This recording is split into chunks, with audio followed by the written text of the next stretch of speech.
Welcome to Corpstruction, the podcast of the Tulsa District, U.S. Army Corps of Engineers. I'm your host, Brandon Parrish. Today, I am at the Skiatook Lake office, and I am here with Randy Clifton.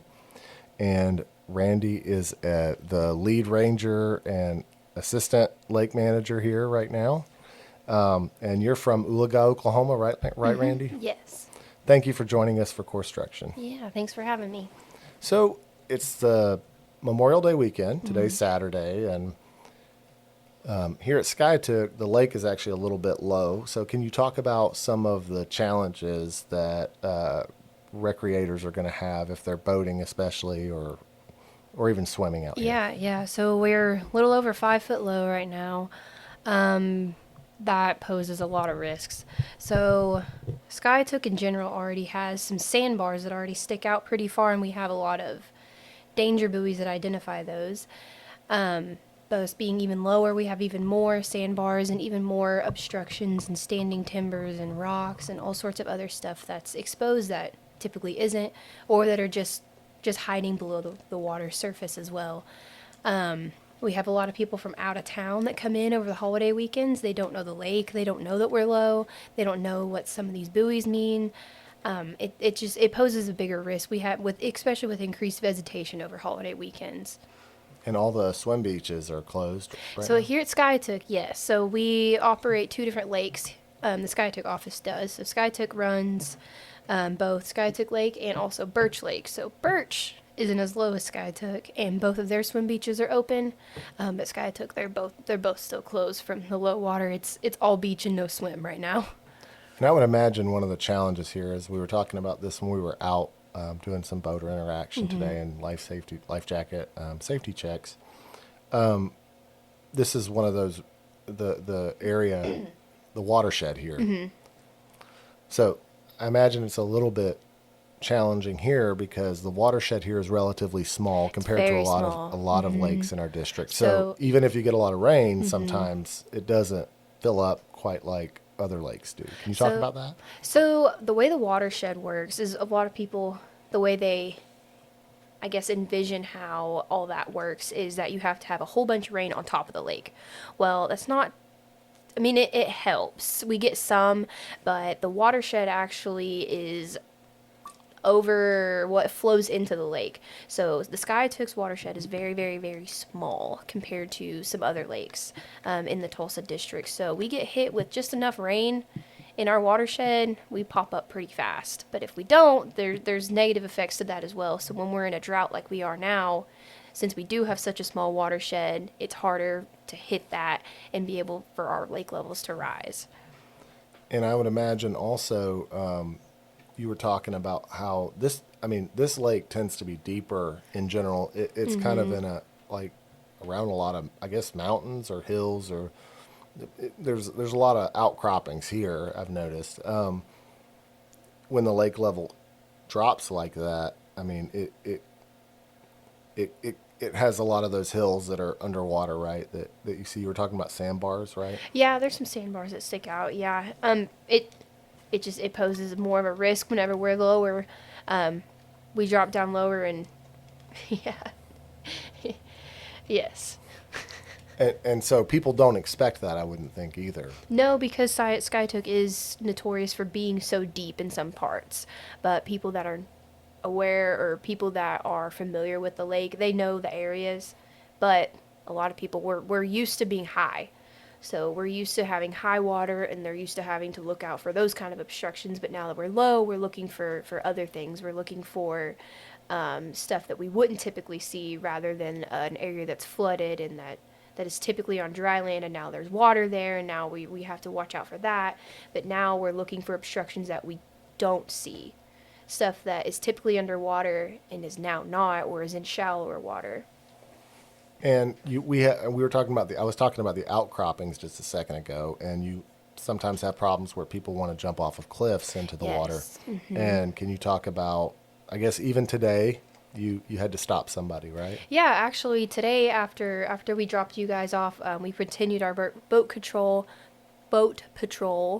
and we actually came around the corner right when we think maybe somebody was fixing to jump off. They were still dry, so we were actually they're there to prevent that and educated them on why the dangers of jumping off cliffs. So most people think, well, there's no obstructions down there. I've jumped here for 20 years. It's not that big of a deal. I'm a great swimmer. Well, yes and no. So especially in a high water event, that water's moving, and in drought, the water's receding. There's so much movement in the water, you don't know. You could have jumped there the day before, and there could be an obstruction there now. There could be a tree that drifts up underneath there. You just don't know. There's so many ifs, and sometimes it's not even what you hit when you go underwater. It's not how shallow the water is. It's how you hit the water. If you try to do a flip, or even if you just land wrong and you become disoriented and you swim the wrong way, and you think you're swimming up and you're swimming down, and you don't come back up. So, What are you seeing today? I mean, when we got out there, it was relatively early. The parking lot where the boat ramp parking lot area, it wasn't really full when we got there. It was starting to fill up as we were leaving. Are you still seeing when you got your boat patrol on? Did it seem like it was starting to get busier? yes, especially on Saturdays. It's slower in the mornings, and then towards the afternoon until dusk, it just gets busier and busier and busier, and people are drinking more and more and more. So you see that level of intoxication just rise throughout the day and into the evening. So the risks there even increase even more because you have more and more visitation. You have more people on the water. You have more people that are not familiar with the lakes, and you're adding more alcohol to everything, and that's just it's not a good recipe. Yeah, and that's why we always tell people, if you're going to be imbibing, you need to have a designated boating driver, right? Mm-hmm. So, can you talk about what people need to have on their boat when they're out there? Yeah. So, things that we require is a throwable flotation device, whether that's the typical life ring that you see or a soft throwable cushion. Either one of those work, but it needs to be something that you can throw in case somebody is in need and you need to help them back to the vessel. You need to have a fire extinguisher that is still in date and in serviceable condition. You also need to have a sound making device on your boat. So most boats already have those kind of built in, like a horn, or an air horn or whistle can do as well. And the big one are life jackets. We like you to have extra. We on the core boats, we always have extras that we can hand out if we run into someone that's short one or one that doesn't fit properly. But it's a legal requirement. You have to have a life jacket for each individual on the boat, and it has to fit each individual on the boat. So a lot of times whenever we do vessel inspections, we'll ask someone to show us a life jacket, and they'll dig through their compartments and they'll show us some life jackets that are either too big, too small, or an inflatable type. And if it doesn't fit you properly, it does you no good. But the inflatables are a common misconception. Just because you have it, it's not considered a life jacket until it is physically on you. So those, if you're going to wear an inflatables are awesome, especially for fishing. You wear them. We do, yes. That's all we wear. We wear the inflatables. It's easy to do our work. It's easier to, they're comfortable. You don't even know they're there anymore. They're awesome. But it's the older crowd that I've been swimming in this lake forever. I'm fine. I don't need a life jacket. That's where it really comes in handy. It's the older crowd, the fishermen that they're the ones that really benefit from the inflatables. Yeah. Those are the ones that we target with that specific type of life jacket. Then let's talk about why it's so important for you to have a properly fitted life jacket. Yes. So we go into schools and we teach these kids all these scenarios too. But it's important to also teach the parents, because if we teach the kids and they don't have the properly fitting life jacket, it doesn't do them any good if the parents aren't educated as well. So if you wear a life jacket that's too small for you, then the buoyancy is off and you're too heavy for the life jacket, and it won't keep you afloat. And if you wear a life jacket that's much too large for you, you'll slip right out of it. It's almost like not wearing it at all. And the fire extinguishers, how often do you all recommend people get theirs checked? Yearly. Annually. Mm-hmm. And is that something you check, the tags, to see if they're... Typically, no. We typically just like to see the fire extinguisher, but we do recommend that you check them annually. And if you have a inflatable, Mm-hmm. that has to be not inflated. Yes. I mean, if it's one of the automatic like yeah, CO2 cartridge like we checked inflatables. somebody today, and he was wearing an inflatable that had already been inflated. So those things are one-time use. Once you use it, it won't automatically inflate. Now you can still manually inflate them. Each of them have a little straw in them, and you can still manually inflate them, but it doesn't help you if you get thrown off the boat and you're unconscious or something. I mean, you're not able to blow it up yourself. So you need to make sure that it hasn't been inflated. It's still in serviceable condition.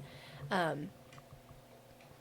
Yes. because even the bladders in those things, I imagine, once they expand, right? Like, You can especially if you've had reuse it out them. in the hot sun all day, though, and it's inflated, you've got Yeah, sometimes. potential for, I guess, it going bad or something. Yeah, so most of them have a little indicator on it or a little indicator light, and so you want to make sure that indicator light is green, not red. They have expiration dates on them. A lot of them are still good past their expiration dates, but we here at the Corps, we don't use them until after, or we don't use them after they are expired. So most of them are good for probably 3 years, each refill cartridge is. So you can reuse your actual inflatable. Once it has gone off, you have to recharge it with a new recharge kit. The campgrounds, are you seeing a lot of people? Are they full, or are Yes. you sold out? Yes, on holiday weekends we stay pretty full. And you were talking, I think, about how you have full staff today, especially, right? Yeah. So the yeah. holiday weekends, you're fully staffed pretty much. Holiday weekends, anybody that's not typically on weekends, like myself and like Matt Schuffenhauer, the acting lake manager here right now, we're both in uniform. We're both out here helping out as much as we can, and we're on extended hours. So we're out here working 8 to 12-hour days alongside all of our other staff. So it's holiday weekends. It's all hands on deck. Yeah. And especially I think and you may have mentioned this already, but with life jackets, kids have to have a life jacket on a boat, right? Yes. Yeah, whether underway or not, kids are required, under the age of 16, kids are required to always have a life jacket on, and not an inflatable, an actual Type 3 life jacket.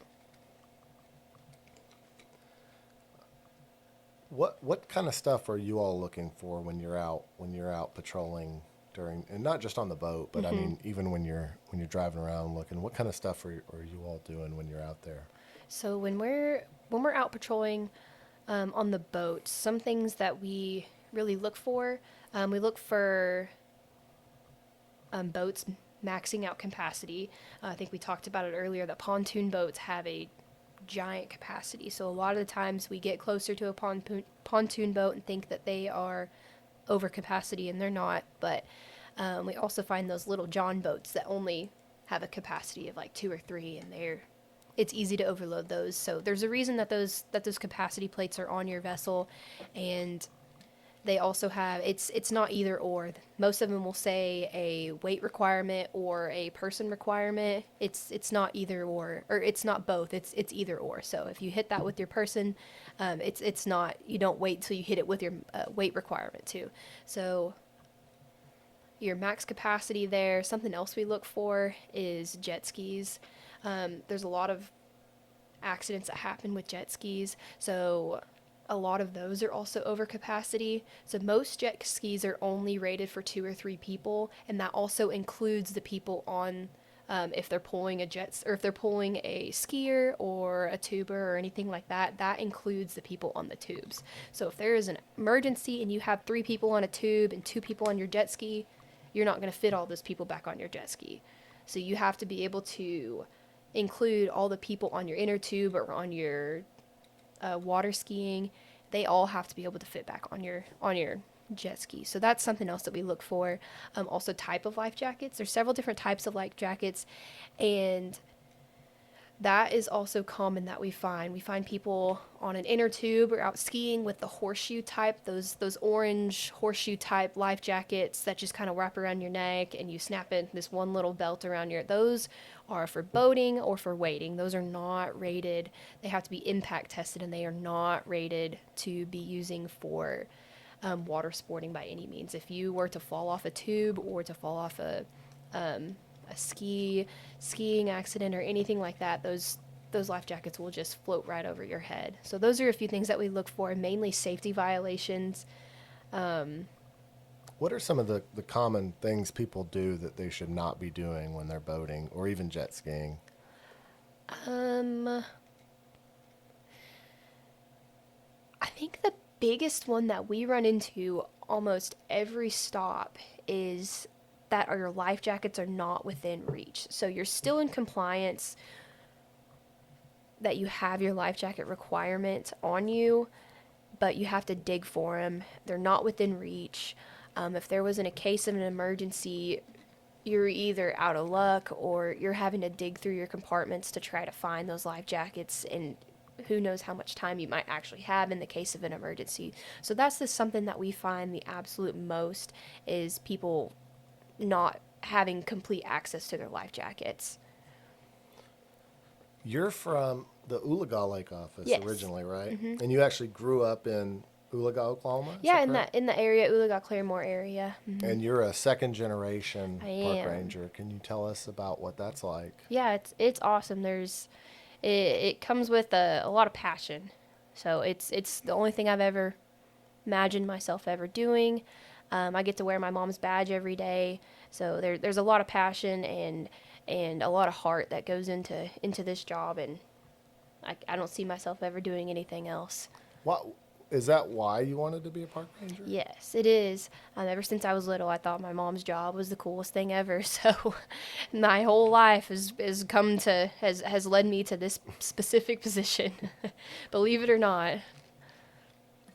And coming from Oologah, that's a completely different setup in terms of a lake from is. Skiatook, right? So can you talk about that? Because Oologah is, I mean, here it seems like you probably get some wind, but Oologah is notorious for wind, and Yes. it's also tends to be a shallower lake, right? It is. I mean, it doesn't have the sandbars and the those hazard areas like Skiatook does. Even though Oologah is a lot shallower, but Skiatook is deeper. Oologah doesn't have those large depth areas that Oologah does. It's not as big of a recreation lake. It's more of a small town fishing lake. So we have that older, quieter crowd out of Oologah. So even if we look like we're crowded, it's not all that. There's not all that the party crowd out there. When it seems like Skiatook's more the younger, wilder crowd out here. And you have the Goat Island out there at Oologah. We do. Everybody asks us about the Goat Island. That island is leased out to the marina there, and they put the goats out on the water, or out on the lake. Not on the lake. On the island. Yeah. And actually, it's one of the prettiest looking properties we've got. They've got all the trees elevated, and they've got it pretty well groomed up there. So they take care of it. I remember Lake Lanier out in Georgia. I don't know if they still do, but they had goats on the dam, like on the berm. And that's how they mowed the. Efficient. For years they did. I don't know if they still do or not, but I do remember goats being out on the berm there. When you all get, because a lot of, especially of our younger rangers like yourself, you all get moved. You tend to go different places pretty often. I mean, relatively often.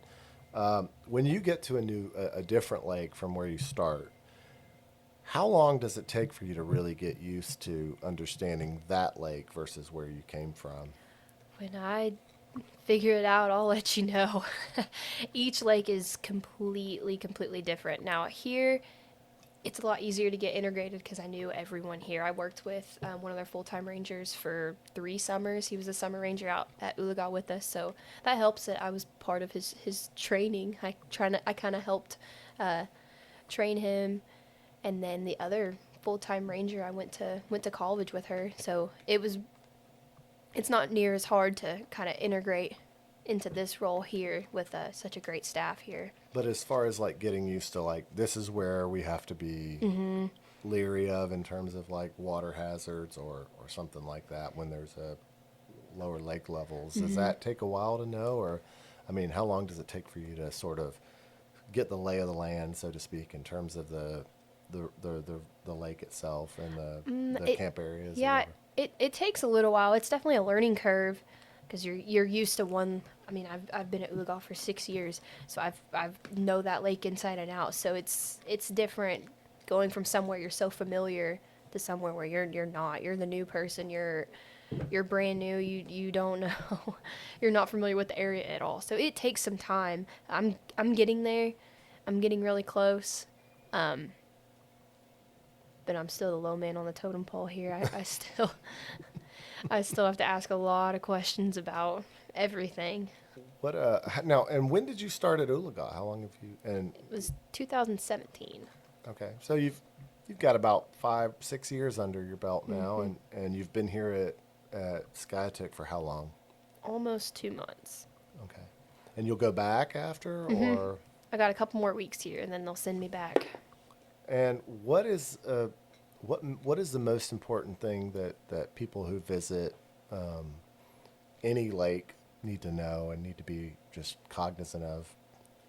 So the most important thing, I think everyone's goal, our goal, the public's goal, is that everybody goes home safe. We don't have any close calls, that we don't have to make contact. We don't have to make those negative contacts with families, knowing that a loved one isn't going to go home. And that's everyone's goal at the end of the day, is that everybody that shows up to the lake leaves the lake. Tell us about what you do when you're on flood watch, what you have to do. So I'm not 100% familiar with flood watch here because I haven't done it here at Skiatook. But out at Ulaga, we have two different flood control structures. So we have the dam, and we also have our auxiliary spillway. So in the case of like 2019, when we came to historic flooding lake levels, we go into flood watch. We go into 24-hour flood watch, so everybody at our lake is on 24-hour watch. So we have 12-hour shifts. We have somebody come in at 6 and 6:30, and then 6:30 to 6. So we have somebody on at all times. We are laying eyes on our structures once every hour. We're taking lake level readings once every hour. We're calling in and talking to our engineers in the middle of the night. We're checking for sand boils. We're checking for cracks in our structures. We're checking for movement. We're checking for dirty water coming out the other side. Yeah, that's what you don't want to see. Don't want to see water, dirty right? water. Yes.